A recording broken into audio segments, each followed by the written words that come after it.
परमेश्वर का हम धन्यवाद करते हैं सभी मसीह भाई बहनों को। जय मसीह की। मेरे प्यारों, आज प्रभु का वचन सुने और अपने जीवन में जो भी दुख परेशानियां है प्रभु के हाथ में सौंप दे। क्या जाने प्रभु की दया हो और आप वचन सुनते सुनते भले चंगे हो जाए। तो जो लोग ने कृपया इस चैनल को सब्सक्राइब कर दिए। मेरे प्यारों, मैं आज का वचन लाया हूँ उनके लिए जो लोग प्रभु की भक्ति करने में पीछे रह जाते हैं, संडे आराधना में नहीं आ पाते हैं और अपने तमाम काम धंधों में व्यस्त हो जाते हैं। तो उनके लिए आज का यह वचन है कि सुने और समझे कि प्रभु का वचन क्या कहता है। हालेलुया। तो मैं वचन को पढ़ता हूँ यहाँ पर, लूका की किताब अध्याय 21 वचन 34। इसलिए सावधान रहो, ऐसा न हो कि तुम्हारा मन खुमार और मतवालेपन और इस जीवन की चिंताओं से सुस्त हो जाए। हालेलुया। प्रभु का वचन कह रहा है कि सावधान हो जाओ। जो यह काम कर रहे हो आप प्रभु में आकर और उस वचन को नहीं समझ पा रहे हो और अपने तमाम मतवालापन और जो आपका चिंता हो जा रहा है कि मैं क्या खाऊंगा, क्या पहनूंगा, यहाँ पर मैं इतने समय दे रहा हूँ तो मेरा इतना घाटा हो रहा है, तो उनके लिए प्रभु क्या कहते हैं कि इन सब में आप सावधान रहो। शैतान तो चाहता है कि आपको यह सब बातें उत्पन्न करे और आप इन सब में उलझ जाओ और प्रभु यीशु मसीह की भक्ति करने से पीछे रह जाओ। क्योंकि जिस जगह प्रभु ले जाने वाले हैं उस जगह को आप अभी महत्व नहीं समझ रहे हो, परंतु जो मर चुके हैं वह इस बात को जान चुके हैं। आप कहेंगे कि मरने वाला क्या जानेगा? तो जो मरता है वो जाता कहाँ है? अगर यीशु को अपनाया है तो निश्चय है कि वह स्वर्ग में जाएगा, अनंत जीवन में जाएगा। अगर वो व्यक्ति यीशु मसीह को नहीं अपनाया है, संसार की तमाम चिंताओं में और काम में अपने में बिलझ गया, तो वो व्यक्ति कहाँ जाएगा? नरक में ही जाएगा। तो वो मरने वाला जानता है। इसलिए प्रभु का वचन कहता है कि सावधान रहो, इन सब बातों में आप अपना ध्यान न लगाओ, प्रभु की भक्ति करो, क्योंकि संसार भी ऐसा करती है। सुने वचन, लिखा है, और वह दिन तुम पर फंदे के समान अचानक आ पड़े, क्योंकि वह सारी पृथ्वी के सब रहने वालों पर इसी प्रकार आ पड़ेगा। यदि आप इस तरह का काम करोगे तो फंदे के समान आपके ऊपर आकर पड़ जाएगा। जैसे आप देखेंगे फंदा लगाया जाता है, चिड़िया फंस जाती है, उसे नहीं पता होता कि मैं यह दाना चुंगूंगी या जो मछली होती है कांटे में पकड़ूंगी तो मैं फंस जाऊंगी, वो नहीं जानती। वैसे ही आपके ऊपर अचानक आकर फंस जाएगा फंदा। तो जैसे संसार के ऊपर पड़ेगा आपके भी ऊपर आ जाएगा। इसलिए प्रभु आपको आगाह कर रहे हैं कि सावधान रहो। मेरे प्यारों, प्रभु की भक्ति करना हमारे जीवन के लिए बहुत ज़रूरी है। यह जीवन आप सोचते हैं कि मर जाएंगे, काम खत्म होगा, कुछ भी अब नहीं रहा, जो कुछ भी है इसी धरती पर है, जो मज़ा है यही धरती पर। यही सोचने वाले मूर्खता का काम करते हैं, क्योंकि इब्रानियों 9:27 में लिखा है कि मनुष्यों के लिए एक बार मरना और उसके बाद न्याय का होना नियुक्त है। तो मनुष्य का जो शरीर है इस धरती में मिल जाएगा, परंतु जो आत्मा है वह परमेश्वर के पास जाएगा और उसी का न्याय होगा। तो कहाँ जाएगा सोचिए। इसलिए हमें यह ना समझना चाहिए कि हम क्या करें, क्या प्रभु में जाए या संसार वाले में जाए। अगर आप इस तरह का सोचते हैं तो आप जान लें कि स्वर्ग नरक है। तो आप प्रभु की भय माने। और प्रभु क्या कहते हैं आप सुने, इसलिए जागते रहो और हर समय प्रार्थना करते रहो कि तुम इन सब आने वाली घटनाओं से बचने और मनुष्य के पुत्र के सामने खड़े होने के योग्य बनो। हालेलुया। प्रभु कह दिए वचनों में कि जागते रहो और हर समय प्रार्थना करते रहो। तो आप सोचेंगे कि हर समय प्रार्थना कैसे कर सकते हैं? प्रार्थना करने में तो 3 घंटा लग जाता है, 1 घंटा लग जाता है, या कोई 10 मिनट का भी प्रार्थना करता है, 5 मिनट का लगता है, तो ऐसे समय लग जाएगा।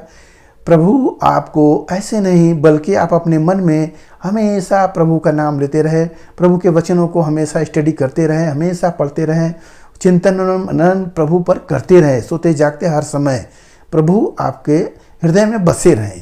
हालेलुया। कोई शैतान की जो योजना है आपके अंदर आने न पाए। जैसे होता है कि आप मोबाइल देख रहे हो और मोबाइल में तमाम ऐसी बातें होती हैं जो कि देखने को मन करता है, तो परंतु उस मन को मारो और अपना दिमाग न चलाओ, बल्कि दिल लगाओ यीशु मसीह पर और उसमें प्रभु के वचनों में मन लगाओ। जहाँ कहीं कार्यक्रम चल रहा है प्रभु का, उस कार्यक्रम को देखो। हालेलुया। इससे देखेंगे तो आप भटकेंगे नहीं, आप जागते रहोगे। यहाँ पर वचन जैसे बोला कि जागते रहो, हर समय प्रार्थना करते रहो। हमें वैसे करना चाहिए। अगर हम नहीं कर रहे हैं तो वह हमारे ऊपर फंदा आएगा और हम फंस जाएंगे। तो हमें इन सब से बचना है, तो प्रभु की प्रार्थना में निरंतर बने रहना है। और हर संडे आराधना में हमें जरूर जाकर वहाँ पर प्रभु के मंदिर में दर्शन करना है। हालेलुया। मेरे प्यारों, शैतान तो चाहता है कि आप यीशु मसीह की भक्ति से भटक जाओ और मेरे जाल में फंसो। मेरे प्यारों, देखेंगे प्रभु यीशु मसीह परमेश्वर है और वहाँ पर शैतान आता है, या अय्यूब की किताब में वहाँ पर लिखा गया है। तो शैतान कहा मैंने सबको देखा, एक को जो है कि अलग है, सब तो मेरे बस में है। तो कह रहा है कि वो प्रभु आपका हाथ है इसलिए वो बचा है, उस पर आपने आशीष दिए इसलिए वो बचा है। आप आशीष हटा लेंगे उसी दिन वह आपको ऐसा कहने लगेगा, आपका निंदा करने लगेगा, ऐसा बोल रहा है शैतान। तो प्रभु कहे जा, तू उसको देख ले और उसके शरीर आत्मा को मत छूना। मेरे प्यारों, वो आता है, शैतान बहुत परीक्षा करता है। तो क्या अय्यूब गिर जाता है? नहीं। परमेश्वर जिसके दिल में बसे हैं वह फिर भला चंगा होगा और भला चंगा हो जाता है। तमाम उसका नुस्कानी होता है, शुरुआत में नुस्कानी होता है। जैसे आप यीशु मसीह में आए हैं, आपका 3 घंटा जा रहा है, परंतु आप देखेंगे सप्ताह भर में कितना आशीष मिलता है। अगर आपको चेक करना है तो यीशु मसीह मत जाओ, देखो 1 महीना क्या होता है आपका दशा। इसलिए प्रभु आपको बचाने के लिए ऐसा बोल रहे हैं। और आप अपने आप को ध्यान करो, सावधान रहो, कहीं मतवालापन, कहीं काम धंधा, जो चिंताएं होती है संसार की, उन पर अपना मन न लगाओ, बल्कि प्रभु के वचनों पर मन लगाओ। प्रभु के वो दिन को याद करो कि संडे अभी आराधना आने वाला है, उस पर ध्यान करो। हालेलुया। लोगों को सुसमाचार सुनाओ। ऐसा करोगे तो प्रभु में बने रहोगे। और प्रभु का, जैसे प्रभु कहते हैं यूहन्ना 15:7 में कि तुम मेरे वचन में बने रहो और मेरा वचन तुझ में बना रहे, तो जो कुछ भी तुम चाहो और मांगो तुम्हारे लिए हो जाएगा। हालेलुया। मेरे प्यारे, प्रभु का वचन आपके अंदर होना चाहिए। वचन रहेगा तो प्रभु हैं, और जो चाहोगे मांगोगे प्रभु दे देंगे। हालेलुया। तो आज के इस वचन से आपको पता हो गया कि हमें प्रभु ने चुने हैं, तो हम उनके लायक बने, क्योंकि हमें उनके पास जाना है। और उनके पास जब हम खड़े हों तो उनके लायक हों। ऐसा ना कि हम खड़े लायक, उनके सामने खड़े होने लायक ही न रह पाए। अब पूछे प्रभु कि मैंने तुझे चुना, क्या तूने क्या किया? तो क्या उत्तर देंगे आप?